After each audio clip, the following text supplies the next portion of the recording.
Moment of truth. Tingnan natin kung di-display na.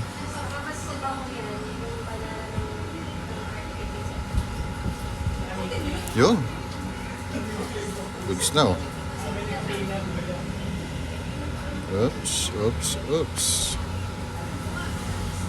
Okay. So, Samsung A12 black screen. Hindi siya LCD guys. Hindi siya LCD. Ayan, oh. Backlight section tayo, guys. Okay na. Goods na to.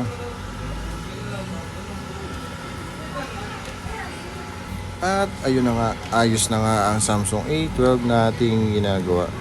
So tinapos natin siya ng mga wala pang isang oras.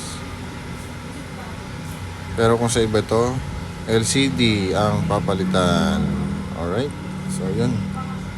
Common issue na kasi ng A12 yan, pero sa iba, uunahin nila dyan ang LCD.